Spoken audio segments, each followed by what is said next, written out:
These are some of the most disturbing crimes that happen in the incel community, and as the video goes on, the people behind them will go from terrifying criminals to straight up monsters. Incels are most of the time young men who consider themselves unable to attract women, and Christopher Cleary can be considered one of them. He was a 27-year-old YouTuber who mainly posted food reviews and other food-related content on his channel, called Chris Cleary. And with just about 264 subscribers and 514 videos, it's safe to say that Christopher's YouTube career wasn't going great until he decided to abandon his channel. After his final video titled Crazy McDonald's Burger Mukbang was uploaded on January 19, 2019. But while Christopher appeared calm and composed on camera in this final video, what most people didn't know at the time was that he was a serial criminal who was about to face the final consequences of his actions. It was in 2012 when Christopher started getting into trouble with the law, after several women came out to accuse him of stalking and harassing them, and he would then spend the next few years getting reported, arrested, and released back into society without facing any serious consequences for his disturbing behavior. In one of the recorded cases, the woman in question, whom we'll call Sarah, was said to have rejected his advances. He then got mad and, in his own words, blew up her Facebook by repeatedly posting on her page and sending her dozens of private messages. Another similar case involves a woman Christopher was dating at the time, who decided that she was no longer interested in the relationship and asked him to leave. Christopher didn't take this well, and instead of leaving, he decided to stay outside of her house, saying he wanted to work it out and wouldn't go away until the police were called. One of the other victims, a woman named Victoria Lathrop, had it much worse than the others. It was in 2015 when Victoria first reported Christopher for harassment. He got arrested and was even sentenced to probation by a judge in Weld County, Colorado. But being monitored by the authorities wouldn't stop him from continuing his harassment campaign against Victoria, as he would keep calling her with different phone numbers for years, while also trying to connect with her on social media using several fake profiles. This went on for a while before Victoria would decide to file another report against him, but unfortunately this case was never taken seriously, and Christopher was allowed to roam free and harass other innocent women. But Christopher's legal troubles weren't only limited to his unwanted interactions with women. Somewhere around 2013, he was investigated by the police in Colorado after a grocery store employee called 911 to report that a strange man was making dangerous threats within the establishment. And as the story goes, it all began after an employee refused to cash his check, and this got on Christopher's nerves, and so he started threatening to bomb the store. Now this case would end up getting swept under the rug, but it wasn't the last time he would make a threat that serious. In 2016, Christopher was arrested and investigated for two different incidents. One where he threatened to unalive a Denver City employee for towing his car, and another where he threatened to commit a mass gun attack at a mental health facility. Within the same year, Christopher would catch another charge after he was accused of stalking two different 18-year-old women he'd met online. The details of this particular case wasn't released to the public, but based on what he did next, it's safe to say he still wasn't properly punished for his actions. Instead of sending him to jail, the court placed him on probation. But then in 2017, his caseworker, who was supposed to help him stay away from trouble, would also file stalking and harassment charges against him. It turns out that Christopher had actually created fake Craigslist ads soliciting intimacy, and even forced intimacy using her phone number and an address just 1 block away from where she lived. Thankfully, the ads didn't lead to her getting attacked, but it did get Christopher slammed with another probation sentence. At this point, Christopher believed he would never go to jail, but what happened next completely proved him wrong, and it begins with a post he made on his Facebook account on January 19, 2019, saying, "All I wanted was a girlfriend, not 1,000, not a bunch of women, not money, none of that. All I wanted was to be loved, yet no one cares about me. I'm 27 years old and I've never had a girlfriend before, and I'm still a virgin. This is why I'm planning on committing a gun attack at a public place soon, and being the next person to attack a lot of people because I'm ready to check out. And all the girls that turned me down is going to make it right by unaliving as many girls as I can see." He then followed that up by saying, "There's nothing more dangerous than a man ready to check out of this world." Coincidentally, or maybe not coincidentally, this was the same weekend when several women marches were set to take place across America. And although Christopher didn't mention any of these marches or any other locations in his post, but still he would end up deleting the post after getting a wave of backlash. But the same day, several individuals would call the attention of law enforcement to this statement, and with the help of the FBI, the YouTube police were able to track him down to a McDonald's where he was filming his final video. He was immediately placed under arrest on suspicion of a felony threat of extremism charge, and when he was questioned, Christopher defended himself by saying he was suffering from impulse control disorder and was also thinking about taking himself out of this world. The fact that Christopher was on probation at the time made the whole situation worse, as he would be held without bail for the next few months. In April 2019, Christopher would then plead guilty to a reduced felony charge of attempted threat of extremism, and for some reasons the prosecutors actually decided to recommend probation again, the same punishment he'd been receiving since 2012 when he was first arrested, but the judge actually declined. Instead, Christopher was sentenced to 0 to 5 years in prison, with credit for the 124 days he'd already spent in jail. Finally, Christopher got appropriate punishment for his crimes, but the story doesn't end here actually, because in September 2019, after spending just 5 months in prison, Christopher would appear before the Board of Pardons and Parole for his first hearing. But when he was asked about the incident, Christopher had a whole whole different recollection of the events. I don't remember exactly what I said, but I don't remember saying, oh, I want to be recognized as a mass attacker, or I guess whatever the statements were saying. I do remember saying I was considering checking out early, and I haven't been thinking clearly, and I've been saying a lot of off-the-wall things just because I haven't been on my medication, and I do feel alone. I don't remember saying that. Maybe I was so mad to the point that I said it, and didn't even realize I said it, at least not in that way. But I don't remember saying I'm going to be a mass attacker and I'm going to attack a public place. He also claimed that the post was actually inspired by his experience at a Utah Jazz basketball game, where he happened to be the only one watching without a partner. I remember I went to a Jazz game, and I felt lonely. It was weird, because I'm looking at all these people, and they're all happy, and everybody has their family, and everybody's out on their dates with their girlfriends, and I'm like the only one here. And I remember feeling sad, and I remember I left the game at halftime, and remember I was running on the train, and I think that's when I posted something about unaliving people and unaliving girls, and I'm never going to find everybody. But his story wasn't actually touching enough to earn him parole, and he was sent right back to prison. But while Chris didn't end up committing his own act of violence, what comes next, however, is even more disturbing, since it involves the use of explosives. His left hand was completely missing. The other was so terribly mangled that it wasn't even clear that he was missing a few fingers until he received an X-ray.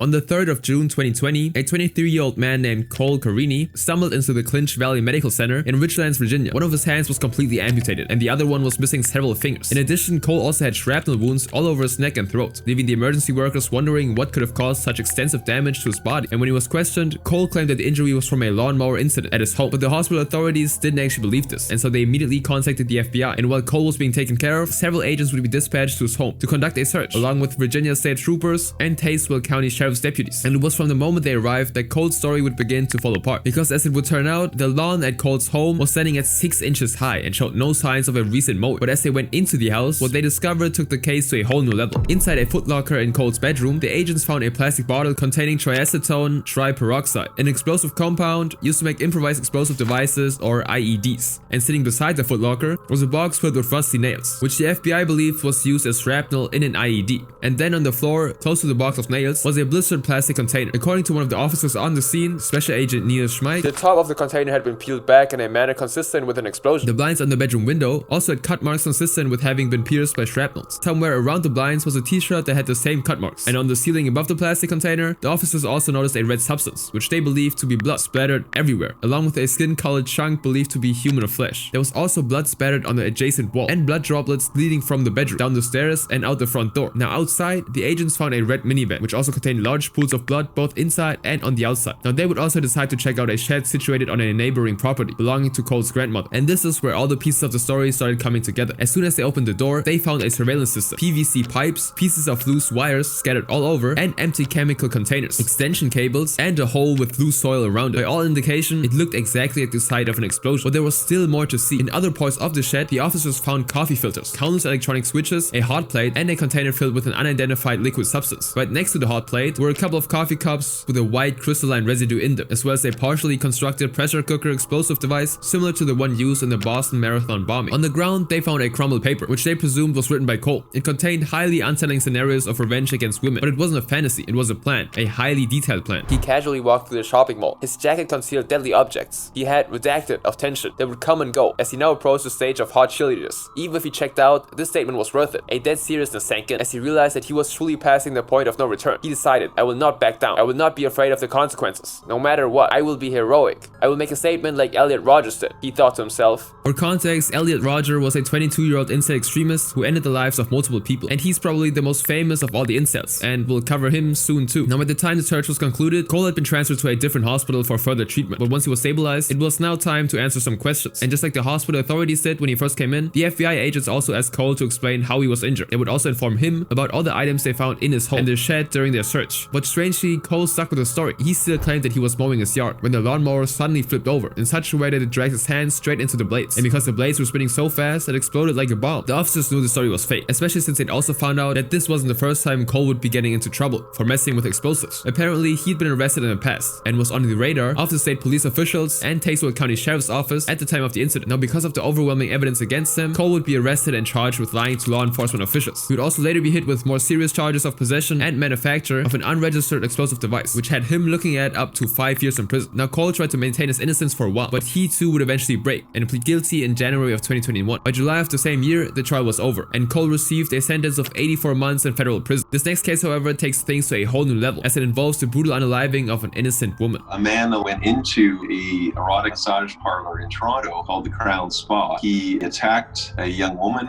with a machete and killed her.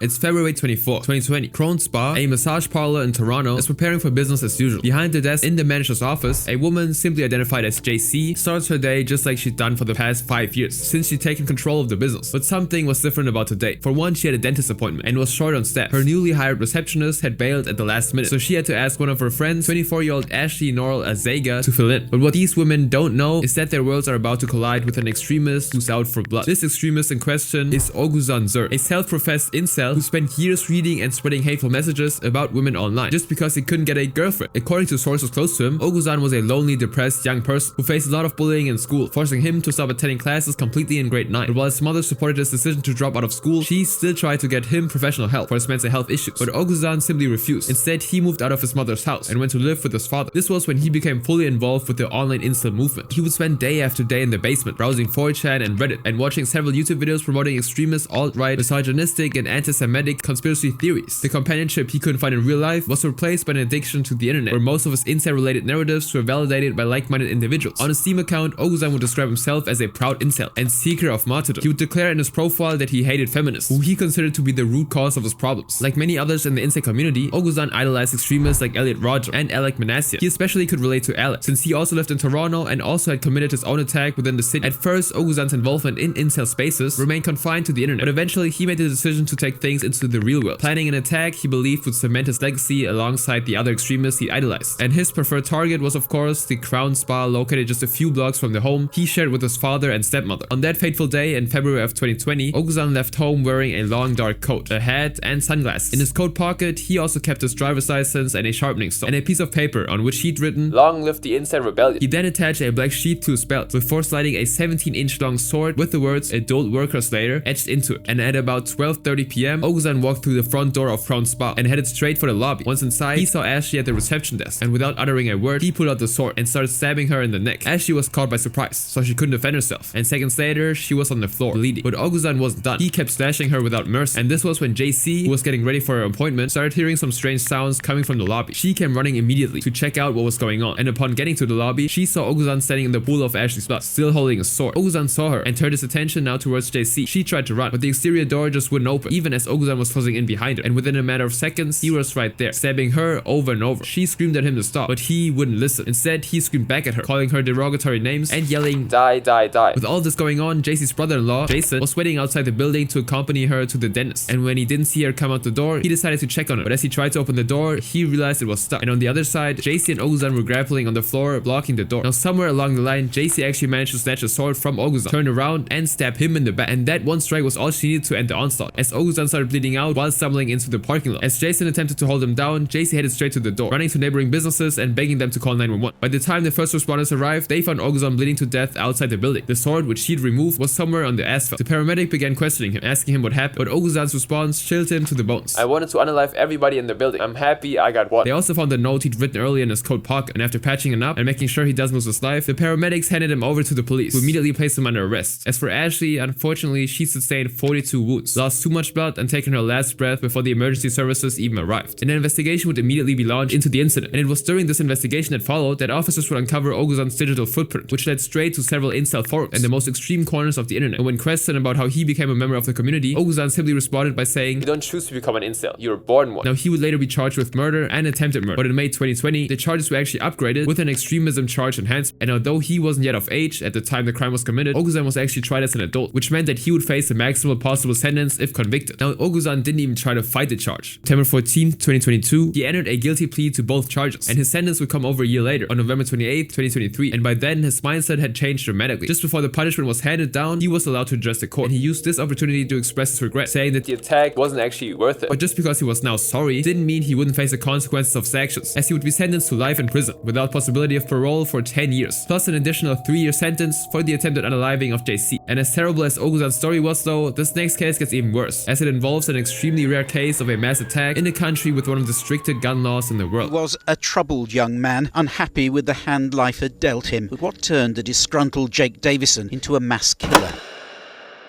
Mass gun attacks in the UK are extremely rare, especially because of how hard it is to actually get a gun in the country. So when reports began circulating about a shooting in KM Plymouth in August of 2021, it was immediately clear that something had gone terribly wrong. The gunman was 22-year-old Jake Davis, and like many others before him, he'd been radicalized by the Incel ideology. Jake had always been fascinated with guns and violence since he was very young, and according to those who knew him, he would often draw depictions of himself shooting people. He would later be diagnosed with autism and ADHD, after which he began attending Mount Tamar School for special needs children. And while he was in year 9, a mental health guidance counseling group called Careers Southwest came to talk to him. They noted that Jake really loved to talk about guns, so they suggested that his parents sign him up for the Army Cadets. However, this didn't seem to work out for unknown reasons. But as Jake grew older, his violent tendencies became even worse, and so did his hate for people in relationships, especially teenage couples. He simply hated seeing them hanging out together and would often actually attack him. The first time this happened was around 2016, when he randomly ambushed a 25-year-old man named Scott Hobbs and his girlfriend Sherry, who was 12 weeks pregnant at the time, outside of a Tesco grocery store located in Plymouth. The attack was totally unprovoked, and the couple didn't even see it come, so they couldn't immediately defend themselves. Sherry was about 12 weeks pregnant at the time. I heard the clatter behind me. I turned around and I saw his fist heading towards my face and was using his weight on me to keep me down. He hit me 15 to 20 times in the head and kept saying you shouldn't have said that. I was trying to kick him in the chins to get him off me, but he was too big of a guy. He knocked Sherry over while punching me and she landed on her front, so we were really worried about the baby for days. She kept having pain. She managed to crawl into the Tesco to get help, and a security guard was coming to help, and this was when he stopped hitting me, ran to his push bike and rode off. I was being sick and could barely stand up. He badly hurt me and I had lots of lumps on my head and cuts. I'd never seen him before that day and had no idea who he was or why he had attacked me. Now the police would later contact the couple to ask for a description of the man who attacked them, but according to Scott, they didn't seem to take the incident very seriously. The following day, when Scott and Sherry were at the supermarket, they then saw Jake again, and he started walking towards them in an intimidating manner. They tried to walk away, but he kept stalking them as they left the store and walked to the car park. At one point, he then said to Sherry, I'm going to get a gun on you, while pretending to fire a gun. Now shortly after, the police arrived, took him aside and spoke to him, but that was actually it. They never arrested him or anything, and since the attack took place off camera, the couple didn't have enough evidence to prosecute him. They just gave me a victim of crime letter. After that, whenever he saw us, he started trailing us. He knew where we lived and would stare at the window whenever he passed. I told the police he was following me, but they just told me he was nothing to worry about. Eventually, Scott and Sherry had to move to a new house in order to get away from him. But while the police continued to downplay the severity of the situation, Jake's mother, Maxine, knew she had to do something before it was too late. In November of 2016, she reached out to the UK government's counter-terrorism program called PREVENT, which was designed to spot the early signs of radicalization in individuals and stop violent attacks before they ever happen. But after a brief analysis, the agency decided that Jake's situation wasn't concerning enough for urgent attention, since he wasn't being actively radicalized by any extremist group, and so his case was never investigated. As a matter of fact, in June of the following year, Jake would apply for a shotgun certificate. He claimed he was going to use it for sports shooting and target practice. But even with strict gun laws in the country and his previous history of concerning behavior, he was still able to acquire a gun in March of 2018, and this was when he became even more notorious. It's September 16, 2020. Jake is returning home when he sees a teenage couple relaxing in a skate park. He claims that the teenagers started making fun of him for his weight, so he launched at them, angrily. Now CCTV footage captured this horrifying incident as Jake brutally attacked the defenseless teens, punching and kicking them. The young man was knocked unconscious and would sustain an injury so severe that he had to get stitches. But that still wasn't enough. He then sprinted home, went straight upstairs to his room and started loading his shotgun. His mother heard the sounds coming from his room and quickly went upstairs. She tried to calm him down, but Jake had made up his mind. He wanted to take their lives. Now it wasn't easy, but Maxime was eventually able to convince him that this was a bad idea, and so he stopped. But a few days later, his picture appeared in a local paper. He'd been declared wanted by the police, who'd been trying to identify the perpetrators of the skate park attack. And seeing how much trouble he was already in, Jake actually decided to turn himself in, and so his shotgun was taken away from him, but in exchange he never actually faced any jail term for the incident. Now both Jake's father, Mark, and mother were happy that he no longer had the gun. Maxine especially hated that he was ever able to acquire one in the first place. It made her even more scared of him than she already was, and she even once tried to get him to sell his gun. She'd even contacted the police to come take it away, and now that it was no longer in his possession, she could breathe a little easier. Unfortunately, the system was very lenient with Jake, and all he had to do was complete the Pathfinder intervention program designed to orient troubled individuals with violent tendencies. Now during this process, a social worker under the program raised concerns with the firearms licensing department, asking them to consider taking Jake's firearms license permanently due to his violent offense and anger issues. But still nobody listened, and so after completing the program, Jake's shotgun and firearms certificate was returned to him on July 9, 2021 by the same firearms inquiry officer who handled his original license in 2017. Now over time, Jake began gravitating towards incel spaces online, most notably on Reddit, where he became an active poster in the now banned r/incel community. He also spent a lot of time time on r/doomer, a subreddit built around nihilism, hopelessness, and the belief that life has already beaten you, and some of Jake's posts were disturbing to say the least, but they offer a glimpse into the kind of narrative he subjected himself to. Came to a realization today about being a 22-year-old male virgin loser. I realized the problem isn't that I'm not doing well in life, as I'm bettering myself and that's all you can do. It takes time, years to change a person's situation in life. I might be a male virgin, stuck with my dysfunctional mother, in government housing, with no car, been poor my whole life, no friends, socially isolated, autistic, and struggle to connect to a lot of people in life. But none of this was my problem. My problem was my ego and inferiority complex. I was winding myself up, making myself angry about it, constantly thinking I'm a loser, and hating myself for it, getting angry all the time, overthinking, and being too harsh on myself, all because of my ego. And in another post he made r/incel exit subreddit, Jake wrote, I hear a lot of incels say women treat them terribly. I'm a male virgin, never kissed, never girlfriend. At 22, soon 23, hate it. It seems women have always been quite open or nice when I've interacted with them. Never had any women treat me bad. Grant you, I barely have had much experience with women other than older women, to be honest. Always been in male-dominated environments my whole life. Worked constructions, went to a 95% male-dominated school, 4 kids with behavioral and social issues. Have had opportunities with girls. I just never could bring myself to ask a girl out, ever, once, in my life. If I had, I'm sure I would have lost it by now. But it's for me literally like hitting a solid brick wall. I just cannot manifest the words to ask a girl out or for her number. Always find women like me in person. Cannot say the same for online dating. It's strange because I think women are attracted by me in person. Online, I literally get absolutely almost nothing. I think it's just because I'm not photogenic. I don't know what it is. And to increase his chances of attracting a partner, Jake would also embark on a bodybuilding journey while posting videos of his workout routine on his YouTube channel, Professor Waffles. And he would become so obsessed with weightlifting that he completely took over the house where he lived with his mom and his mom's partner. The lounge was filled with his gym equipment, he took a whole bedroom for himself, and would even convert one of the spaces left to a computer room where he made all of his videos. And to make the situation even worse, he had become addicted to anabolic steroids, which are considered illegal in the UK, and would also drink up to 12 energy drinks every single day, in addition to protein supplements. And as Jake sunk deeper into the Insta community, he and his mother would begin to get into constant arguments over his misogynistic views and hate for women, and slowly their relationship became fractured. Jake particularly hated the fact that he and his mother were living on government benefits and had spent most of their lives in government-assisted housing. Now Maxine knew her son was a ticking time bomb. She knew that his mental health issues had the tendency to boil over at any moment, and so she did her best to get him the professional help he needed. And months before his infamous incident, she contacted Live Well Mental Health First Response Service, informing that her son had recently hurt himself intentionally and constantly struggled with his self-image. But unfortunately, the country's health services were too overwhelmed by the pandemic, and cases like Jake's weren't considered priority. Now during this period, Jake would also upload several videos ranting about how unfair life had been for him. Don't have any willpower to do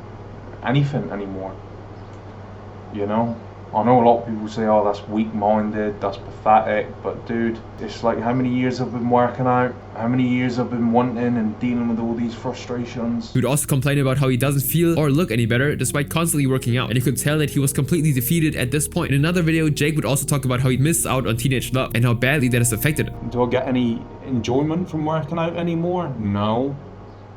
Do I get any good feeling after, you know, that natural high anymore? No. Do I look any better? Well, I guess if that looks better to you.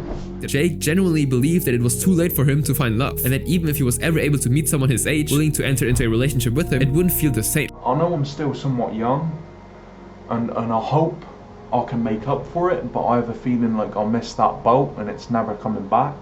You can't ever make up for that. Because there's something special about being young. Jake would eventually come to the conclusion that the only way he could feel the intense kind of love he really wanted was to date a much younger person. And so on August 7, 2021, an unidentified Reddit user, who we'll call April, made a post on the subreddit r/incel exposing Jake for trying to hook up with her despite knowing that she wasn't of age. This dude was posted on here a bit ago for saying he wanted a younger person to touch his pee-pee. I commented on that post saying that as a smaller human, I'm uncomfy, and he DM'd me with this, legit asking if I would get intimate with him when I'm a smaller human. And attached to the post was a screen recording of the conversation between Jake and April, where he could be seen making inappropriate comments about her body before the chat then devolved into a full-blown harassment case. Initially, Jake started by asking April why she had a problem with him dating a younger person. I'm 22 or 23. Am I not entitled to my /year-old girlfriend? But I don't pursue females that age. More women between 18 to 35. But for example, if I were to walk into my room and find a younger person ready on my bed, I would get intimate with her. But I agree, it's very weird if you're over 30. That's a no-no. But I don't see how it's a big deal in your mid-early 20s. I really don't. April was weirded out by the comment, so much so that she had to actually ask him if he was a troll. And Jake simply replied by saying that he wasn't. And he then sent April the link to his YouTube channel so she could confirm that he was in fact a real person. Still unsure how to handle the situation, April reminded Jake that getting intimate with a person not of age was illegal. But Jake didn't care, since according to him, it was legal in the UK. Addressing his comments about being entitled to a girlfriend, April then replied by saying, "You aren't entitled to a woman. Sure, it's nice to be in a relationship, but you're not entitled to one." Jake, however, didn't agree. He responded saying, "I'm just like you. You aren't entitled to water, food, and to survive. You got to fight for it in life, back in caveman days. So yes, I feel entitled to my well-endowed girlfriend. I honestly don't see anything wrong with it. I understand if you're over 30, then it's a bit weird. But if you're early mid-20s, I don't see it as a problem. I really don't." And April then replied, "No, you need food, water, and shelter to survive. You don't need a well-endowed girlfriend to survive. I'm really having a hard time believing you're not a troll." To which Jake again replied, "I'm not at all, 100%. A kissless, hand-holdless, hugless virgin. Unless I count the one time I went to a massage parlor and had a happy ending, although I wasn't going there for that. Legit went for a massage, but I wasn't expecting. I had opportunities with girls when younger, but never took them. Most were around that age. I regret massively being in male-dominated environments my whole life. Had girls into me, let it slip. Unfortunately, I was at college when younger. Now I have no social group and don't know a single girl and haven't spoken to one since I was 18. I'm almost 23 now, unless you count cashiers at supermarkets. Spoke to plenty of men though, unfortunately." April tried to help him see that he couldn't magically find himself in a relationship if he didn't try to ask a woman out or at least socialize with them. But Jake's mind was already made up. He believed that his physical appearance was the main reason he couldn't get into a relationship. And the rest of the conversation gets really unsettling, as Jake kept asking April, a total stranger he was talking to for the first time, if she would have hooked up with him under different circumstances. And for April, this was the last straw, as she would then report him to the mods of r/incel tier, who immediately served him a ban. Now shortly after, his entire Reddit account would be banned for violating the platform's policy regarding inappropriate conversations with younger people. And separating Jake from his internet community turned out to be his last straw, and what he did next would be felt across the entire country. It was August 12th, 2021. Jake and his mom got into one of their usual arguments, but this time it was different. Jake, overcome with anger, grabbed his mom by the throat and began choking her, and a few haunting moments later, she would pass out before Jake dropped his mom in the bedroom and locked the door so she couldn't leave. And seeing that she was now in deep trouble, Maxine picked up her phone and called her sister, asking her to contact the police. But a few moments later, Jake returned with a shotgun and 2 shots rang out, hitting his mom in the head and torso at close range, and she passed away immediately. This was when the true horrors began. CCTV footage captured Jake as he stepped out of the house and stumbled upon a 43-year-old man named Lee Martin and his younger daughter Sophie as they walked the family bulldog. Sophie was wearing a white dress and was pushing her teddy bear in a small pushcart, and Jake opened fire, hitting Lee. And overwhelmed by shock, Lee and Sophie couldn't even scream, they just ran. But with Lee injured already, the father and daughter could only run so far until Lee fell down, and as a last-ditch effort, he tried to use his body to shield his daughter. Jake soon caught up with them, and with 2 shots ended Lee's life. The second shot went straight through his body and hit Sophie, and she also passed away instantly. At this point, Jake's neighbor, Michelle Parker, and her son, Ben Parsonage, heard the loud noise outside, and so they opened the door to investigate what was going on. And when Jake saw them, he opened fire again, hitting both of them. Luckily, they managed to crawl away before he could fire another shot. And moving away from the streets, Jake would then walk to a small park where he saw a 59-year-old man named Stephen Washington, who was walking his dog, Poppy. Jake shot him as well, ending his life in the most brutal way possible. But still, Jake wasn't done. As soon as he left the park, he saw 66-year-old Kate Shepard outside a hairdressing salon as she walked home from a shopping trip. He fired at her as well, and unfortunately, she also passed away on the spot. This would end up being his last victim. Turning back to the side street, Jake headed to the spot where emergency services were tending to some of his victims, and a police officer named Zach Prinner and started shouting at him to stand still. He was unarmed, but that didn't stop him from trying to end the attack right there and then. Jake kept coming, undeterred by the officer's screams, but then suddenly he raised his gun again. Only this time it wasn't on any innocent victim, it was on himself, and he then fired 1 shot.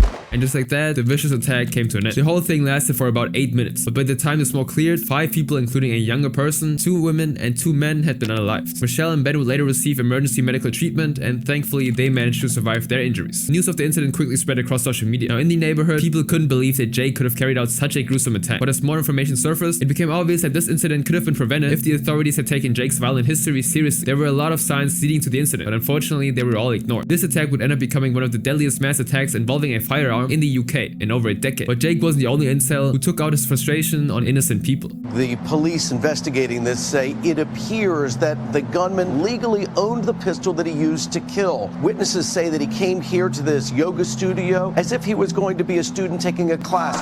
It's November 2nd, 2018. The hot yoga studio in Tallahassee, Florida, is preparing for what should have been another quiet evening. Inside, about 10 people are laying out their mats, stretching and settling in for the session. Then out of nowhere, they hear a single deafening bang. What follows is a tragedy so severe that the United States Secret Service will later classify it as an act of misogynistic terrorism. Behind this disturbing incident was a 40-year-old man, later identified as Scott Byral. And what makes this entire incident even more devastating is the fact that Scott had displayed numerous red flags long before that night. Signs that, had they been taken seriously, might have prevented everything that happened next. exists. The actual story began over 2 decades ago, precisely in 1993. Scott was in the 8th grade and by all accounts was considered a shy kid who had limited friendships and no romantic relationship. On one fateful day, a group of female students suddenly started bullying him during home economics class, making fun of him and calling him names. And although he never shared any details of the incident, this was the point where Scott had really started hating women. By the time he was a teenager, Scott's resentment towards women had grown to the point where he would constantly fantasize about hurting them. The summer before his senior year, he wrote a 70,000-word, 81-page novella titled Rejected You. The story centers around a main character who criticizes girls for their appearances, mocks their boyfriends, and eventually becomes enraged by the fact that none of the girls respected him. Then ends in the most graphic way possible, with the main character taking the lives of the girls one by one while still admiring their bodies, before leaving this earth on his own just as the police arrived. Although the names of the girls in the story were slightly changed, they actually represented Scott's classmates in school. That Scott started displaying a weird sense of entitlement to women's bodies. One time in high school, for example, he forcefully grabbed a female classmate's backside after she declined his invitation to a school dance. And although he faced some disciplinary actions, this wouldn't stop him from touching other women without their consent. But despite his history of disturbing behavior, Scott would go on to get a job as a teacher in multiple high schools, where he had unrestrained access to younger people. And not surprisingly, this also ended in disaster. Between 2005 and 2007, Scott taught English and social studies in a Maryland County school district, and all was going well until May 2006, when the then 28-year-old Scott was investigated by the county's police department for inappropriate conduct with a female high school student. According to the report, Scott had touched the girl's arms and then stared at her inappropriately before asking her if she could ever pose for the adult magazine Playboy. He would also suggest that she tries wearing low-cut shirts. This made the student so uncomfortable that she reported him to the authorities. But still, he was never actually punished. He kept on teaching in the district for a whole year after the incident, before resigning for personal reasons. And now that he was out of this job, Scott decided to join the US Army in January of 2008. According to his LinkedIn page, which has now been deleted, he served as a supply and logistic director for the Army between 2008 and 2010. But even in one of the most disciplined fields in the world, Scott still couldn't keep his hands to himself. During this time in the Army, Scott was also investigated for inappropriate contact with 4 different female airmen in the US Air Force. And once the investigation was concluded on June 9, 2010, Scott would be discharged from the United States Army. Surprisingly though, he actually got an honorable discharge, which means that his record was still completely clean. The following year, Scott enrolled in graduate school at Florida State University in Tallahassee, and it was there that a lot of people started to pay attention to his creepy behavior. According to some of his old roommates, Scott was extremely hard to live with. Anytime their girlfriends came over, he would make inappropriate comments about them, and this made them so scared that his roommate eventually decided to not leave any of their guests alone with them. It was very weird and made everyone uncomfortable. It worried me at the time. There was concern for sure, but there wasn't enough evidence, and I would have been wasting the police's time if I had made any kind of report, said one of his roommates. Scott would also develop an unhealthy obsession with serial killers, especially Ted Bundy, the infamous criminal who ended the lives of more than 30 women across 7 states. Scott would actually try to locate the sorority house where Ted targeted some of his victims, although it has long been demolished. He would also idolize other criminals, like the serial arsonist Paul Kennedy and Christopher Bernard Wilder, also known as the Beauty Queen Killer, who was responsible for attacking and forcing himself on dozens of women in the 80s and early 90s. And to further demonstrate his obsession with what could have been described as some of the worst individuals in modern society, Scott wrote a song titled Wilder, and no truer words really capture the state of his mind than the description of the song. Incidentally enough, Wilder and Bundy both rubbed elbows in Tallahassee, spiritually anyway. Bundy with a sorority house mayhem, and Wilder with his abduction from the Governor Square parking lot. I suppose I've rubbed elbows with both of them as well, living there for so long and retracing their steps, visiting their old haunts. What a fraternity. I think he and Ted must be great friends in hell and have in-depth and fascinating conversations. They have so much in common. I've got to get in on that when I arrive. But while Scott eagerly anticipated the day he would meet his greatest heroes, he continued to terrorize the women unfortunate enough to meet them. On December 7th, 2012, he grabbed 2 women's behinds in an FSU dining hall out of nowhere. They reported him to the police, and for the first time ever, Scott was actually arrested and charged with 2 counts of misdemeanor battery. Scott, however, told the police that he probably bumped into the girls by accident, but while it appeared that Scott was finally facing some sort of accountability for his actions, that victory wouldn't last very long. Just 1 month after his arrest, the criminal charges were dropped due to a lack of evidence. But even though he was no longer facing prosecution, FSU still banned him from the dining hall. But that was about the only disciplinary action he faced, which indirectly told him that he could get away with anything. Later in 2013, Scott created a YouTube channel called Scott Carnifex, a Latin word meaning butcher or executioner. Throughout the following year, Scott would upload multiple videos of himself sitting in his bedroom and ranting about his hatred for women. In one of the videos titled The Rebirth of Misogynism, Scott talked about an incident from a couple of years prior, where a female student made some false accusations against a professor at his college, claiming that this was one of the incidents that reignited his hate for women. Student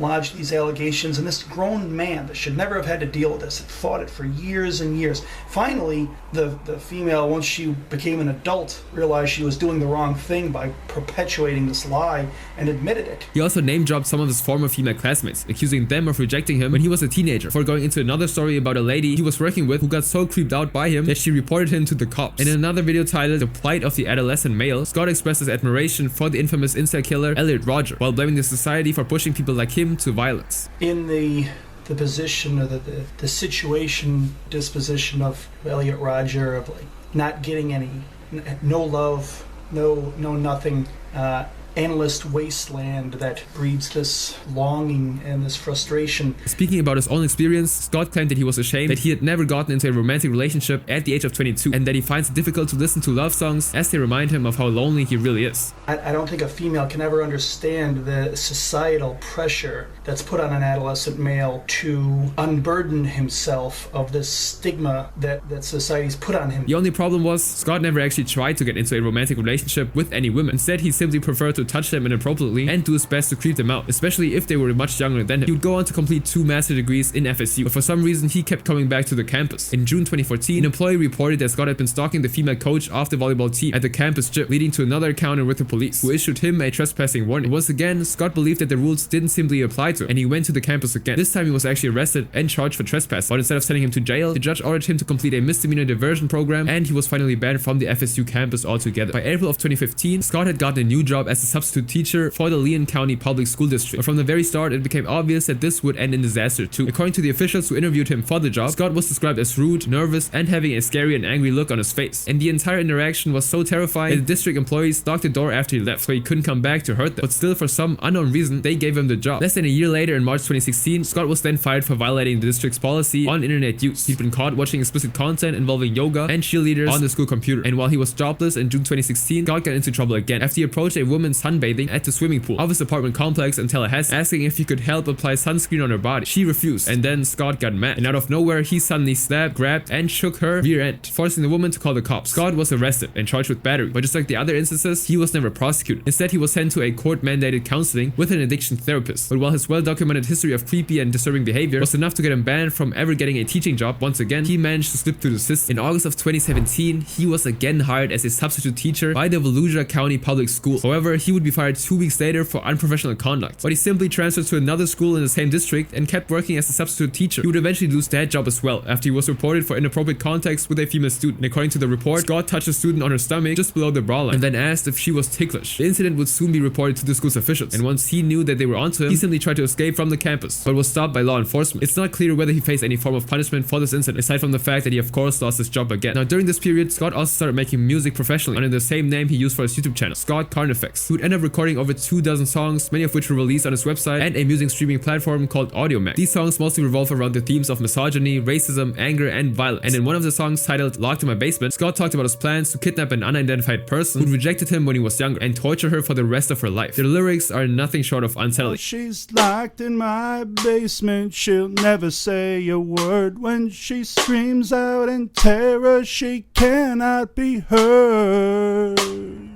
With each passing incident, Scott was becoming more dangerous, and with no job and no money, Scott would eventually reach the peak of his desperation in the summer of 2018. And what happened next would take this story to a level no one saw coming. He started by conducting online searches about cheerleading camps in Panama City in June 2018. Then in July, he purchased a Glock pistol from a pawn shop in Orange City, Florida. And about a week later, Scott visited an indoor shooting range in Tallahassee to practice shooting his new gun. He spent about 30 minutes there before leaving, after which he then traveled about 100 miles to a cheerleading camp he'd located in Panama City. By all indications, Scott had planned to carry out an attack at the camp, but at the very last minute, he changed his mind, got into his car, and drove back home. A few days after the trip, Scott started searching for cheerleading camps closer to his home before turning his attention to the hot yoga studio in Tallahassee. Around the same period, Scott would also send a childhood friend the link to his website, where he posted most of his misogynistic content and music. And upon opening the site, the friend was shocked at the kind of hateful and extremist narrative Scott had published online. He showed the site to his wife, who was so concerned that she reported it to the police. But unfortunately, the agency never took the report seriously, because according to him, even violently themed lyrics are protected speech, unless they target a particular person, place, or event. And since Scott never made a specific threat in the post or songs, the report was deemed unactionable, but this turned out to be a huge mistake. For the entire month of October, Scott finalized his plans in preparation for the attack. He studied the online class schedule for Hot Yoga Tallahassee multiple times, purchased ammunition, and recorded his final song, titled FMO, where he ranted on and on about all his failures in life, unemployment, and unsuccessful relationships with women. Then came November 2nd, 2018, the day Scott had been waiting for. Just before he left the hotel room, Scott left a note addressed to the President of the United States, revealing the real reason he was about to commit a crime he knew would shake the entire nation. If I can't find one decent female to live with, I will find many indecent females to die with. If they are intent on denying me life, I will have no choice but to deny them life. Their arrogance, indifference, and treachery will finally be exposed and punished. If I can't make a living, I will make it killing. I will be successful with females. If I can't be successful at being positive, I will be successful at being negative. And so at around 4:35 p.m., Scott left the hotel with his Glock pistol and a yoga mat. He arrived at the hot yoga studio at 5:17 p.m. with a yoga mat under his arm and a gym bag around his shoulder. He signed up for the class just like everybody else. And on the outside, nothing seemed out of the ordinary. Scott walked around, mentally surveying the studio. He then went outside and paced paced around for a few minutes. He appeared to be disappointed there were only a handful of people present in the studio, but by 5:35 p.m. the class had already started. The yoga instructor, seeing Scott coming in, instructed him to remove his shoes and socks. Scott complied, exited the room, unwrapped his yoga mat and started stretching. Then he re-entered, stopped in the doorway and said to the instructor, "But I have a question." And he then puts on his hearing protection and pulled out his Glock pistol. Before the instructor could react, Scott had started firing. The next 3.5 minutes was hell for the students and employees inside the studio as they scrambled to get away from the gunman, who seemed determined to take the lives of everyone present. But after shooting 6 people, his gun suddenly jammed. And seeing this as an opportunity to fight back, one of the male students named Joshua Quick grabbed a vacuum cleaner and struck him with it. Scott, being a big guy, didn't flinch, so Joshua picked up a broom and started whipping it. This gave the other students a chance to escape, but Scott would then turn his attention to Joshua, hitting him in the face with the gun and leaving him with multiple injuries. But by then, the studio was completely empty already, and seeing that the plan had foiled and knowing that the police would arrive soon, Scott turned the gun on himself and fired one final shot. Paramedics arrived just a few minutes later to find the 6 victims laying in a pool of blood. Unfortunately, 2 of them, identified as 21-year-old Maura Binkley, who was a student at Florida State University, and a 61-year-old medical doctor named Nancy Van Vassel, passed away later in the hospital. And it was in the wake of this shooting that a lot of people blamed the police and the FBI for not properly handling the many reports filed against Scott, claiming that the attack could have been prevented if he'd been properly prosecuted for his past offenses. But this next case is even more terrifying, since it involves one of the earliest cases of incel violence. Loner, who had been planning his attack at a health club in suburban Pittsburgh for months.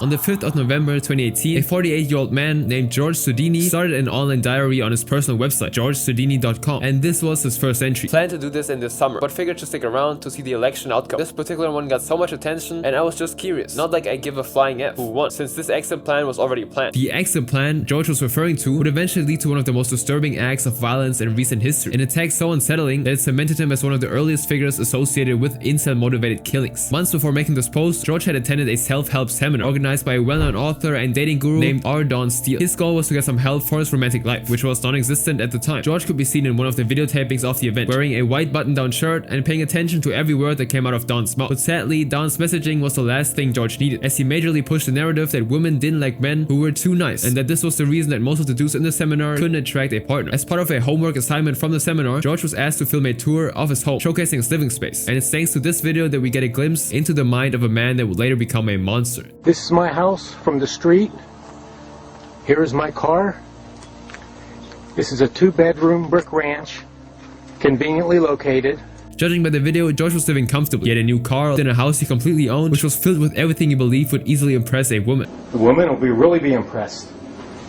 From the matching furniture to the TV he was so proud of, George simply couldn't figure out why any of the women he'd met weren't showing any interest in him, despite how successful he was. As the months went by, his frustration increased. On December 22nd, 2008, over a month after he made his first entry on the online diary, he would post another update saying, "Time is moving along. Plan to have this done already. I will just keep a running log here as time passes. Many of the young girls here look so beautiful as to not be human. Very edible. After joining this gym, started lifting weights and like it." Another entry would be posted 2 days later, on Christmas Eve. "Moving into Christmas again. No girlfriend since 1984. Last Christmas with Pam was in 1983. Who knows why? I'm not ugly or too weird. No intimacy since July 1999 either. I was 29. Over 18 years ago, and did it maybe only 15 to 75 times in my life. Getting to think that a woman now would just get in the way of things. Isolated. I have extra money and enjoy traveling too. With my 25 to 30 days of vacation, LA was the best. But going alone is not too fun. Invited to a party on Christmas Day tomorrow. Seems about 15 to 25 people will actually show. I like her parties. I can meet new people and talk. Got the next 8 days off. I could have exit plan done and practice by then. I know nothing will change, no matter how hard I try or what goals I set." The Pam George was talking about here, and in other parts of the journal, is believed to be one of his old girlfriends. Now, over the holidays, George actually had a change of heart, as reflected in his entry he made on December 28th. "Glad I stayed around. I will shoot for Tuesday, January 6, 2009, at maybe 8:15. I have lists of to-do items to make." And while it appeared that George had finally found some joy in his life, this was far from the truth, as he would make another entry in the journal the following day, complaining about how many women had rejected him in his lifetime. "I actually look good. I dress good. I'm clean shaven, bathe, touch of cologne. Yet 30 million women rejected me over an 18 or 25-year period. This is how I see it. 30 million is my rough guess of how many desirable single women there are. Looking back, I owe nothing to desirable females who ask for anything, except for basic courtesy usual. Looking back over everything, what bothers me the most is the inability to work towards whatever change I choose." Apart from his usual writings about loneliness and frustration, George also reflected on his childhood, detailing the parts of his upbringing that he believed shaped the person he had become. "My anger and rage is largely gone since I began lifting weights. Lifting drains me, but I still have energy. Somebody else suggested running, but that did not help me. I guess strenuous exercise is necessary for a man, so I just learned that now at 48. Maybe 30 years later than I would have liked. life. My dad never, not once, talked to me or asked about my life's details and tell me what he knew. He was just a useless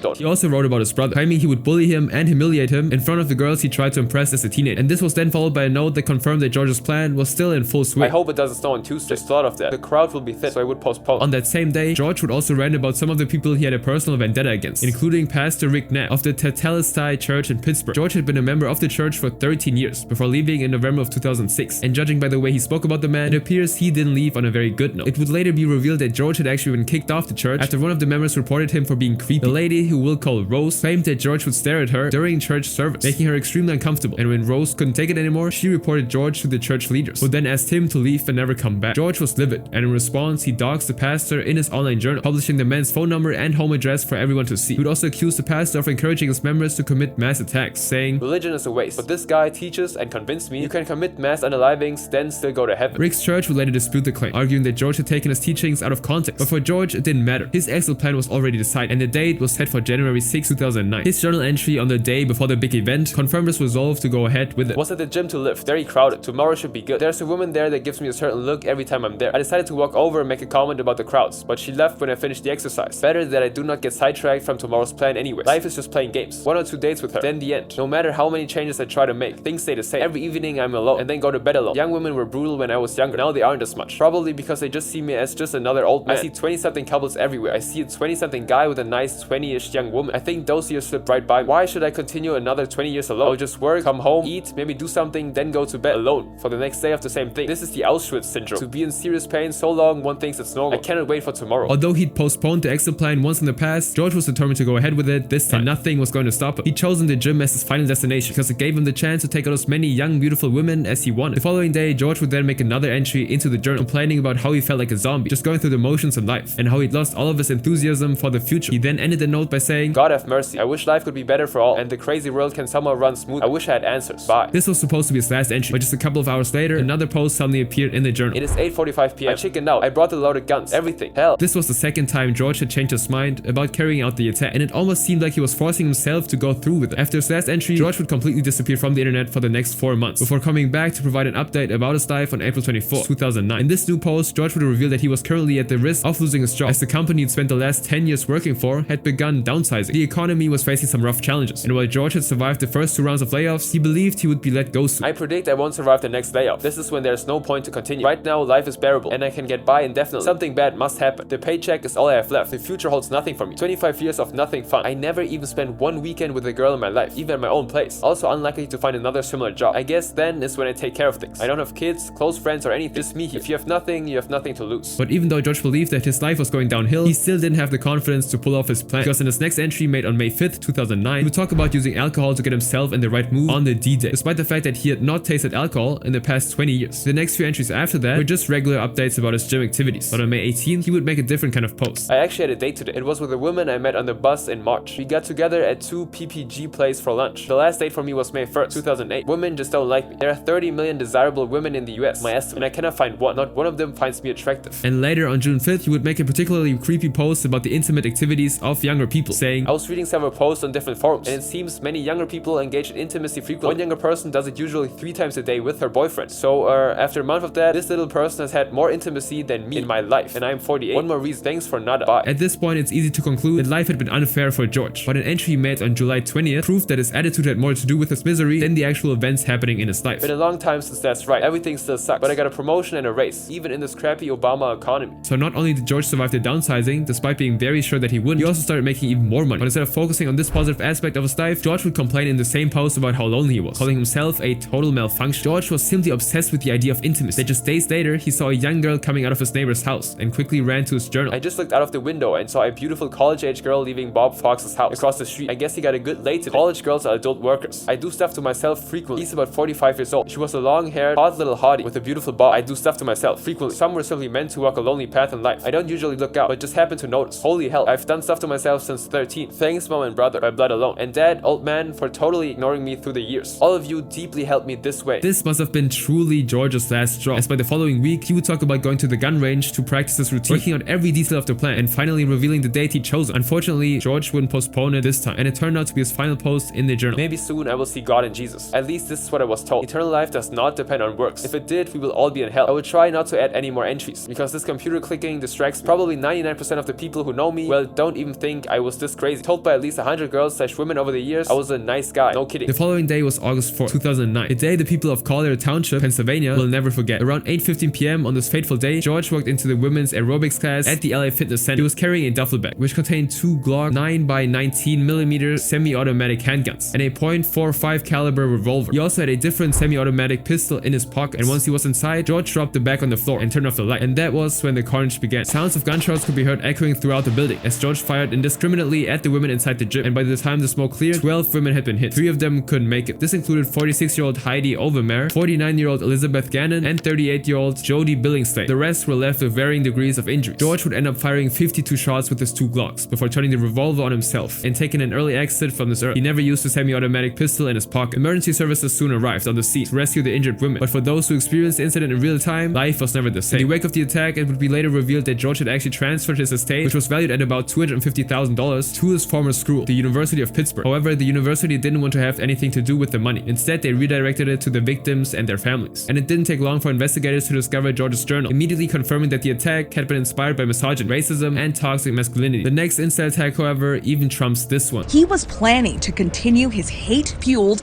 racist rampage to kill as many black people as possible. It's March 2020. A high school student named Peyton Gendron is stuck at home, just like everybody else, thanks to the ongoing health crisis that shut down the entire world. For Peyton, being forced to stay at home and away from human interactions was both a curse and a blessing. On one hand, he enjoyed not having to be in the company of other students. He'd always been a loner, had few friends, and carried the weight of past bullying. But on the other hand, the isolation was driving him crazy. While everyone was generally scared of contracting COVID at the time, Peyton took his paranoia to the extreme. He would constantly talk about how he was worried that he was going to get sick. And one time after the lockdown was lifted, he even wore a full hazmat suit to school. And for a person who was already considered a weird kid in class, this would further affect the way other students related with him. According to one of his classmates, most people didn't associate with him. They didn't want to be known as friends with a kid who was socially awkward and nerdy. This was one of the few times Peyton actually attended physical class, as he would prefer to stay at home and take the lessons online. And with endless free time and unrestricted internet access, Peyton eventually drifted onto 4chan in May of 2020. And unlike many young men who become radicalized there, he didn't initially arrive seeking misogynistic content. Instead, he found the site while looking for a community of gun enthusiasts like himself. He'd been fascinated with guns since childhood and assumed 4chan's firearm board would be the perfect place to find people who share his interests. But it wouldn't take long before he would come in contact with posts promoting conspiracy theories against women, immigrants, and Jews. And slowly, Peyton was drawn into the world of extremist messaging, eventually finding himself on the pole board, the board considered to be one of the biggest breeding grounds for incel-related violence. It was there that Peyton would be introduced to the Great Replacement Theory, a racist conspiracy that claims that the Jewish people are facilitating mass migration to Western countries in order to replace white people with minorities and people of color. And the more time Peyton spent on 4chan, the more he was radicalized into believing that his own race was at the risk of being wiped out, and that mass violence was the only way to prevent this from happening. But 4chan wasn't the only platform responsible for Peyton's radicalization, as he would also spend hours on Reddit, browsing subreddits and posts that promoted white supremacist and misogynistic ideologies. He would also watch several YouTube videos that further convinced him to hate anyone who didn't look like him. For several months, Peyton's parents didn't realize something had changed about him. He kept a normal demeanor on the outside and restricted all his hateful conversations to the internet. But there were definitely signs, which if taken seriously, could have prevented a major tragedy. Because in June 2021, Peyton was investigated by the police after making an open threat to carry out a mass attack at a school. However, the specifics of the incident remain murky, as there are 3 different versions of what actually took place. Now, according to a statement issued by an unidentified government official to a local media outlet called the Buffalo News, Peyton had threatened to carry out the attack at graduation ceremony. But NBC News tells a different story, claiming that a teacher had asked Peyton about his plans after the school year, to which he responded saying, "I want to kill people and take myself out of this world." And the third account was from Peyton himself, who claimed that he'd actually revealed his plans in an online assignment for his economics class, after he was asked what he wished to do when he retired. Now, the school authorities immediately reported the threat to the New York State Police, and officers were dispatched to the scene to take him into custody. But when Peyton was questioned, he told investigators that he was only joking, and since he didn't have any criminal records up until this point, they simply believed him. And the police would also later claim that Peyton's threat was not specific enough to warrant further action, but that turned out to be a mistake. Instead of placing him on a ban list, for example, that would prohibit him from purchasing firearms in the future or seeking an order to take away any guns in his possession, the cops simply referred him to a hospital for mental health evaluation and counseling. And just a day and a half later, he was released. Not surprisingly, the hospital visit wasn't helpful for Peyton in any way. Instead, he described it as a negative experience that gave him even more encouragement to go ahead with his plan. By fall of 2021, Peyton was enrolled at SUNY Broome Community College in Binghamton, New York. He was studying to become an engineer just like his parents, Paul and Pamela Gendron, who both worked as civil engineers for the New York State Department of Transportation. But instead of focusing on getting a college degree, Peyton had his attention somewhere else. He would start searching about people who've committed mass attacks in the past, most especially Brenton Tarrant, the Australian terrorist who conducted a deadly attack against 2 mosques in Christchurch, New New Zealand in March of 2019. The incident, which resulted in the death of 51 people and left 89 others injured, which was also streamed live on Facebook. And although it was later shut down, the footage would become one of the most popular videos in the most degenerate parts of the deep and dark web. And for most incels and other 4chan dwellers, Brenton was considered one of the most base individuals because he didn't just express his hatred online, he actually went out and committed one of the deadliest mass gun attacks in history. Over time, Peyton would also become obsessed with Brenton. He located the infamous livestream footage and watched it multiple times, and he even sought out Brenton's manifesto, read it, and seemed to agree with the narrative Brenton was trying to propagate. And with every day that passed, Peyton went deeper and deeper down this rabbit hole, until he came to the conclusion that his destiny was to continue Brenton's legacy. On the 9th of November 2021, Peyton would make a post on 4chan saying, "Don't worry lads, a Brenton Tarrant event will happen again soon." And another user would then comment saying, "He won't do anything, you N-word." But Peyton's threat was anything but empty, as he would go from just wishing he could commit an attack to actually planning one. About a week and a half after making the 4chan post, Peyton would actually create a private Discord server with no members except himself under the username JimboBoy, and he would use this as a personal diary, detailing both the steps he was taking towards the day and the reason he was carrying out the attack and the constant struggles he had as he tried to convince himself that he was doing the right thing. The first post was made on the 18th of November, and it contained a copy of Brenton Tarrant's manifesto titled The Great Replacement. 2 days later, he posted an image showing the result of a Myers-Briggs type indicator personality test he likely took, although he admitted that it was most likely pseudoscience. He would then follow this up with selfies of himself alongside pictures of his cat. At this point, the server seemed more like a regular teenager's journal, but his next post would set the tone for the rest of the horrifying messages that would be pumped into the server for the next few months. It was the checklist of everything he planned to do on D-Day. Write final message. Send on Snapchat and Discord. Make YouTube playlist open. This was then followed by a screenshot of Brenton Tarrant's final post on 4chan back in 2019, announcing his plans to attack the mosque and sharing the links to the Facebook livestream. On the 2nd of December, he would post his own version of Brenton's announcement, tweaking a few words to fit his own plan, before ending it with a rather disturbing call to action. "I'm well aware that my actions will effectively ruin my life. If I'm not unaliving during the attack, I will go to prison for an inevitable life sentence. Most likely be taken advantage of by my prison mate, Tyrone, every day. The thing is, I had a lot to live for. But what's the point if I'm fighting for a life that will end up in the destruction of all humanity? My wish from the attack is that you, and I mean you, the reader, becomes red pill and decide to fight back yourself. I understand that this will be difficult, but it'll be worth it when, if, the white race gets saved, and the rest of humanity can continue to advance." And 3 days later, he would reveal that the attack would take place on March 15, 2022, exactly 3 years after the Christchurch incident. He then talked about how he'd been planning the whole thing for years, and how he intended to sell some of his belongings to purchase all the things he needed, including body armor, helmet, a GoPro, and some more ammo to train with before the day. He then talked about the kind of guns that would be effective to carry out his mission, suggesting a shotgun or an AR-15 rifle. And for the next few days, Peyton would discuss more racist conspiracy theories about black people, all while searching for a location with the highest black population, since his goal was to take out as many of them as possible. He considered attacking Binghamton, a city located in upstate New York, but decided against it because only 7.4% of the people who lived there were African Americans. He also thought about conducting the attack at the Oakdale Mall in Syracuse. And throughout the journal, Peyton would constantly praise Brenton as the inspiration for his plans, saying, "If Brenton Tarrant didn't livestream his actions that day, then I don't think I would be writing this as I do currently." He would also spend the N-word about 1,000 times while blaming the black community for everything wrong with society, claiming that the Jews controlled the media. But even though his writings showed that he'd been consumed by hate, Peyton was still not so confident that he'd be able to carry out his plan. On January 8th, he wrote, "I'll be honest, I do fear the attack, fear of dying, fear of being unsuccessful, fear of the hero that stops me. I keep telling myself that this is the only way, and emotionally I feel like there's another path, but logically I know there's none.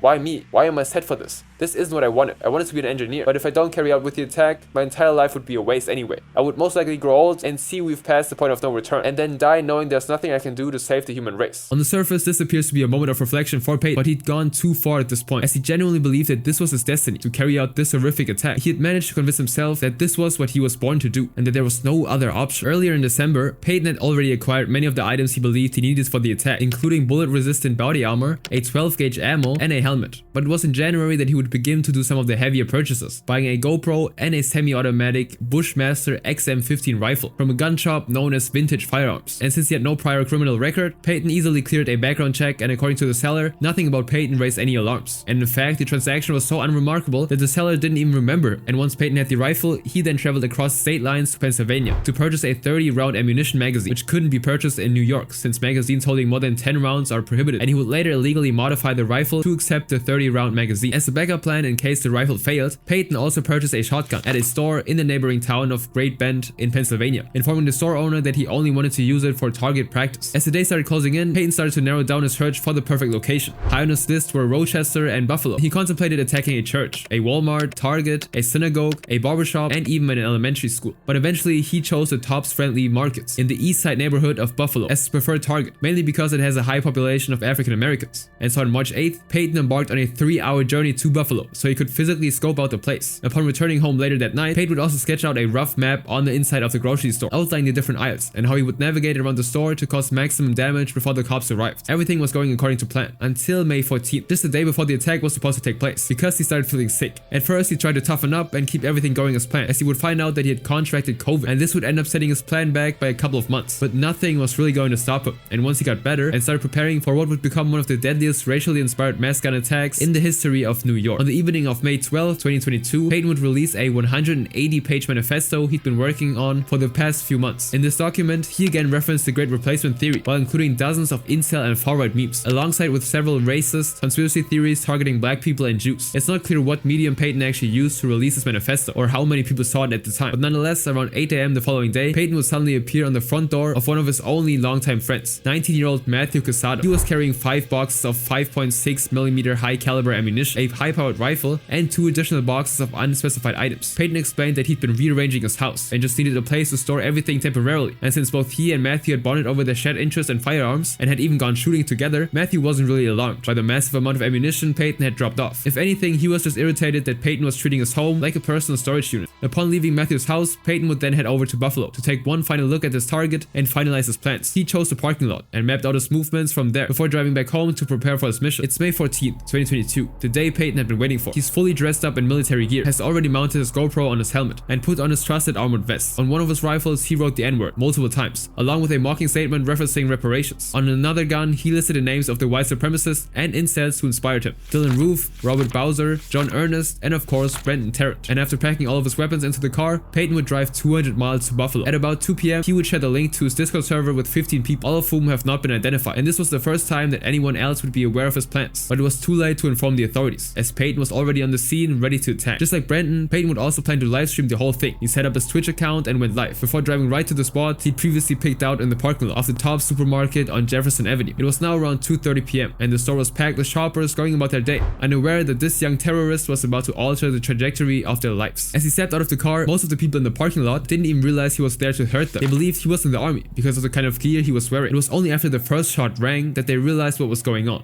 His first target was a woman who was walking into the store. Next, he fired at another woman who was loading groceries into her car. He then ended up shooting 2 more people in the parking lot, leaving 3 dead and 1 severely injured outside the store. As he walked towards the entrance, Payton would fire multiple shots through the front door before entering and shooting 2 more black people, ending their lives in an instant. And while all of this was going on, a 55-year-old security guard named Aaron Salter Jr. would start exchanging fire with him, but because he was wearing an armored plate, the bullets simply bounced off. Not long after the gunfight began, Aaron would be fatally struck by Payton's bullets, and after confirming that Aaron was no longer a threat, Payton would then turn his attention to the manager of the store, who was white. But instead of shooting him, Payton said sorry and moved to the other individuals in the store.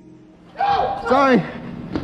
Around the checkout lane, Payton would then fire at a black customer while yelling racial slurs, before moving through the aisles of the store and ending the lives of 3 more black people. Some employees and customers managed to sprint into the break room, where they pushed a heavy desk against the door and hoped Payton would discover them. Others ducked into the milk coolers, using the narrow place as a makeshift cover. Payton eventually fired in a direction, but the rows of milk cartons actually absorbed the rounds, sparing the people hiding behind them. The entire attack would last about 6 minutes, and around 2:36 PM, Payton walked up to the front of the building, aimed the gun at his own, and almost fired his final shot, until patrol officers, who'd filled up the parking lot at this point, convinced him to simply surrender. And moments later, he was placed in handcuffs and led away from the scene. Payton had fired 60 shots in total during the incident, and ending the lives of 10. Among the victims were 11 black people and 2 white people, but all of 10 who lost their lives were black, just like Payton had intended. This incident sent shockwaves throughout the community, and it wouldn't take long before the Department of Justice would reveal that they were investigating it as both a hate crime and a case of racially motivated violent extremism. On the same day the attack took place, Payton was seen being escorted by police officers into a Buffalo City court, where he would be arraigned, wearing a white paper gown and a mask. He was presented by a public defender, and although the case was open and shut, he still decided to plead not guilty to multiple charges of first-degree murder. He was then held without bail and placed under watch so he doesn't check himself out of this earth. And 5 days later, on May 19, Payton was indicted by a grand jury on 1 count of domestic extremism motivated by hate, in addition to 10 counts of first-degree murder with a hate crime enhancement, 10 counts of second-degree murder with a hate crime enhancement, 3 counts of attempted second-degree murder as a hate crime, and 1 count of second-degree criminal possession of a weapon. And so on June 2nd, Payton was arraigned in an Erie County court, and this time pleaded guilty to all 25 charges. And although he was just 18 years old at the time of the attack, Payton would be denied youthful offender status, and on February 15th, 2023, he would be sentenced to 11 life sentences without the possibility of parole, plus an extra 90 years. Because of the gravity of his crimes, some believed he may have been given capital punishment if it wasn't banned in New York. And by the time his trial came to a close, Payton actually sobered up, and in his final statement, he would offer a heartfelt apology to the families of his victims. I'm very sorry all the pain I forced the victims and their families to suffer through. I did a terrible thing that day. I shot and killed people because they were black. I know I can't take it back, but I wish I could. And I don't want anyone to be inspired by me and what I did. But the sentence was just for the state charges. Peyton still actually had to answer for the federal charges, which means he still faced the possibility of capital punishment, so sentencing to death. However, in order to avoid that, his lawyer would announce in December of 2022 that he agreed to plead guilty to all the federal charges. But still, that wasn't enough to save him, and so on January 12, 2024, the Department of Justice announced that they would still be pursuing the death penalty in his case. And the case is actually still in court, and the trial is set to begin on August 17, 2026. And the wildest part of the story is that even 4chan wasn't impressed by Peyton's actions. Instead, they blamed him for launching the attack at a local grocery store and taking out innocent people who were just shopping. And while Peyton's crime was horrifying, the next incel would carry out a gruesome attack unlike anything ever seen before. Alec Manassian's autism is so extreme, he didn't really know it was wrong to attack with a van. He thought of people as objects, like those in his video games.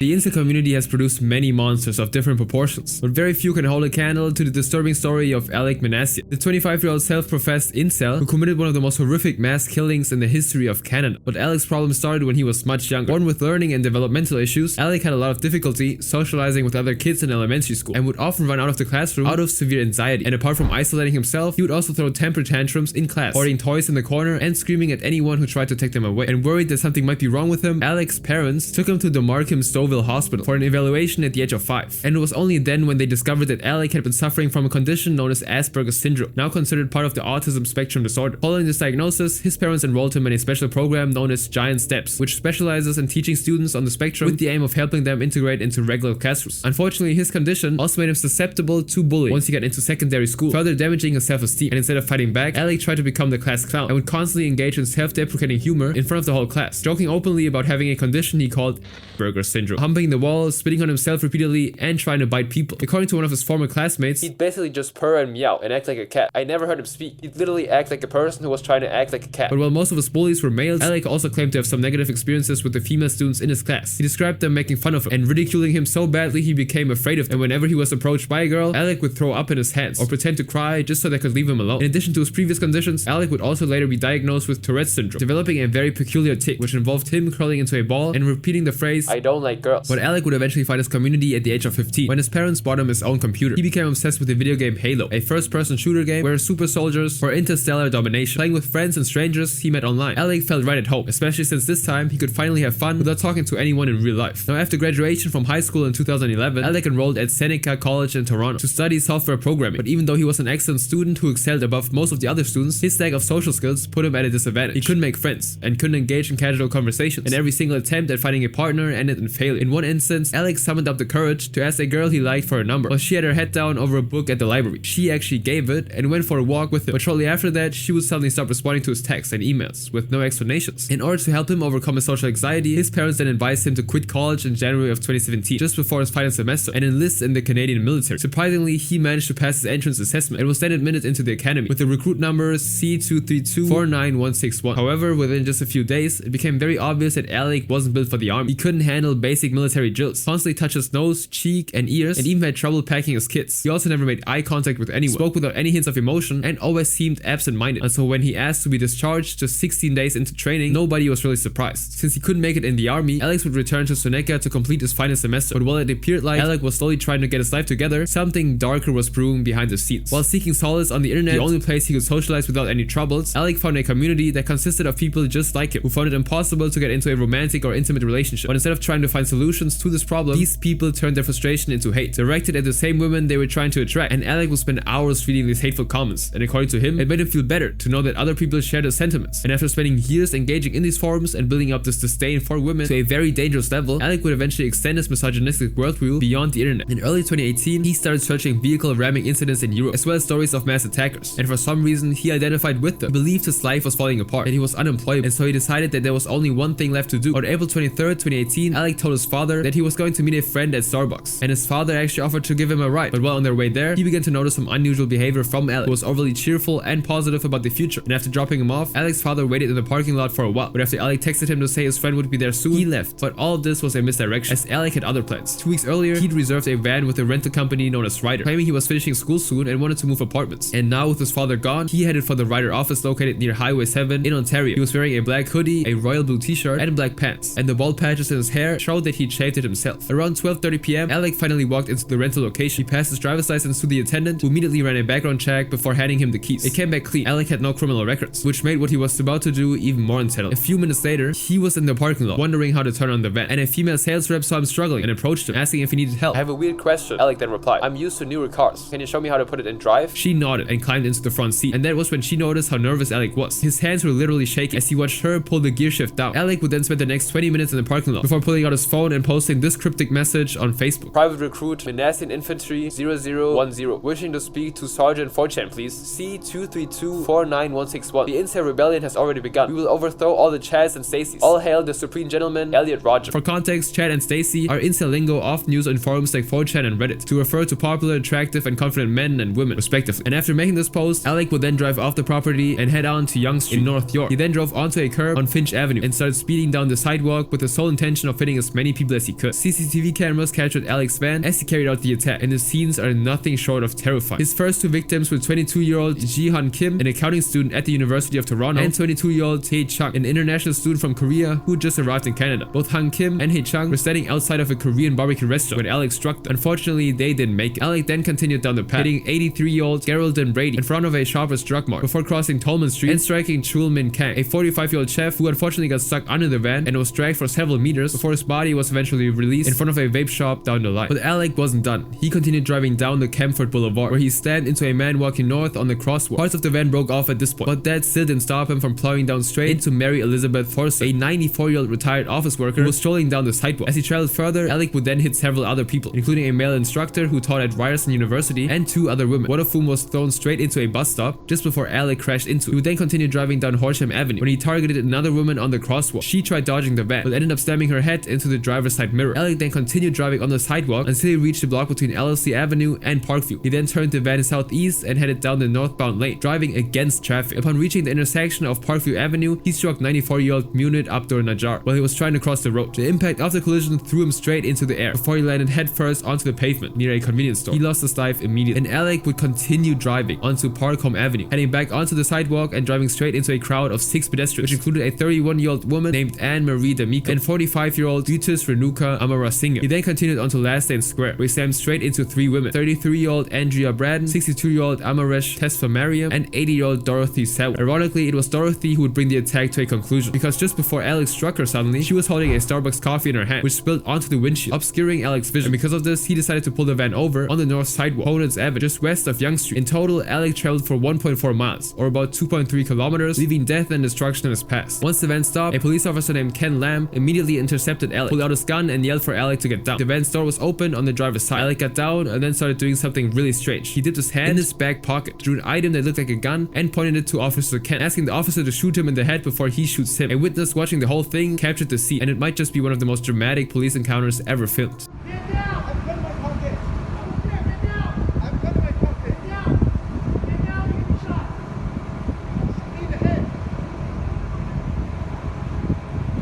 Thanks to Officer Ken's patience and restraint, he eventually figured out that what Alec was holding wasn't a gun, it was a wallet. And at this point it became clear that Alec never planned to walk away from this incident alive. He wanted the officer to enter, but when he saw that the officer wouldn't budge, he gave up and laid down on the floor. Within seconds, he was handcuffed and arrested, and the horror was finally over. Minutes after his arrest, his final Facebook post would start to circulate online, confirming the motive behind the brutal attack. But while the post gave people an idea why Alec did what he did, the full story would later be told by the man himself. Around 10:46 p.m. on the same day, just 9 hours after the attack, a Toronto police detective named Rob Thomas walked into the interview room where Alec was waiting. He'd been stripped of his clothes, only wearing a white overall given to him by the police. At first, he didn't want to talk until his lawyer arrived, but just moments later, Alec had a change of heart and started confessing to the officer. He claimed his anger towards women started back in 2013 when he tried to interact with some at a Halloween party, when instead of giving him attention, the women simply laughed at him and held the arms of the big guys, who he described as obnoxious brute. I started thinking that it's unfair that certain guys will not get any love and affection from girls. It was around this time that a friend introduced him to the online forum 4chan, often used by incels or other extremist online communities. According to Alec, the attack was meant to trigger an uprising against women who refused to reciprocate his love and affection, and like many other violent incels, Alec claimed he was inspired by Elliot Rogers' story. But Alec wasn't just a fan of Elliot, he was a friend. We just talked about each other and got to know each other, and we found each other very interesting. We both had the same frustrations at society. He claimed to have met Elliot on Reddit back in 2014, and that they both exchanged texts on a subreddit called Forever Alone, a community for those who identify as lonely and depressed. We were plotting a certain timed strikes on society in order to confuse and shake the foundations. Alec also revealed that his last contact with Elliot was on May 20, 2014, just days before his horrific attack. According to Alec, Elliot told him he was planning a mission and might not survive. So when he saw the news of what Elliot did, he didn't feel disgusted like everybody else. Instead, he just felt kind of proud of him for his acts of bravery. Speaking on the uprising he was trying to trigger with his violent outburst, Alec claimed that he was confident that others would be inspired to repeat the same actions as him, just to overthrow society. But when asked what he would say to the families of the victims that he just brutally attacked, he became quite sober. I honestly don't know what I would say. Would you apologize? I honestly don't know. Within the next few days, news of the attack spread on the incel forums, and while the rest of the world mourned the victims, organizing vigils and memorials, the incels celebrated what they described as another victory. Some even debated how many beers should be consumed to celebrate for every woman who lost their lives in the incident. Some even gave him a name, Saint Alec, just like Elliot. But for Alec's parents, it was a different story. Finding out what Alec had done changed their lives. They constantly got harassed by the press and had to leave the courtroom with a police escort. And just 2 months later, they sold their home for $1.4 million and moved away. While facing criminal prosecution, Alec was hit by several civil lawsuits from the victims who survived the attack. Amir Marcy, a chemistry professor, was one of them. The incident left him with a brain injury, spinal fractures, a pulmonary embolism, memory loss, vertigo, anxiety, and depression. He sued both Alec and Ryder Truck Rental for $6 million in aggravated and punitive damages. But Amaresh's test for Mariam had it even worse. She sustained spinal cord injury and brain damage that left her unable to move her body below her neck or breathe without a machine. She sued for $14 million. But unfortunately, on October 28, 2021, Amaresh passed away from complications directly linked to the injuries she sustained during the attack. Catherine Riddle, another woman who managed to escape with her life, ended up suffering a brain injury, a collapsed lung, and multiple fractures in her spine, ribs, and pelvis. She sued for $3.6 million. The final lawsuit came from Anne Marie D'Amico's family, who demanded a $1 million settlement following her passing, with the intention of donating the money to a foundation established in her name, which is dedicated to women who are victims of violence. And in response to the lawsuits, Ryder would release a statement saying, "All of us at Ryder remain deeply saddened by the loss of life and injuries resulting from the senseless and unforeseeable act. Mr. Manasseh's attack was his own premeditated and intentional act, using a properly rented Ryder vehicle as the instrument." But what makes the story even more unsettling is that when the court assigned a psychiatrist, asked Alec how he felt about his actions, he claimed that it was worth it and that he was satisfied by the number of people that lost their lives. Although if he could ever do it again, he'd try to get it even higher. Now, although he wasn't able to access the internet at the time, when he was told that he was now admired in the incel community and that his face was all over the news network, Alec said something very chilling. "I would be lying if I didn't feel a little proud when I see them." The evaluators then asked him if he would ever repeat the attack, if he ever hypothetically got out of prison, and Alec responded by saying that he'd certainly think about it, although he was not sure whether he'd go through with it or not. However, if he did, he would most likely target women between the ages of 18 and 30. Thankfully, Alec never got out of prison. On June 13, 2022, he was convicted of 10 counts of killing and was sentenced to 10 consecutive life sentences with the possibility of parole after 25 years. He also received another 20-year sentence for 15 counts of attempted murder.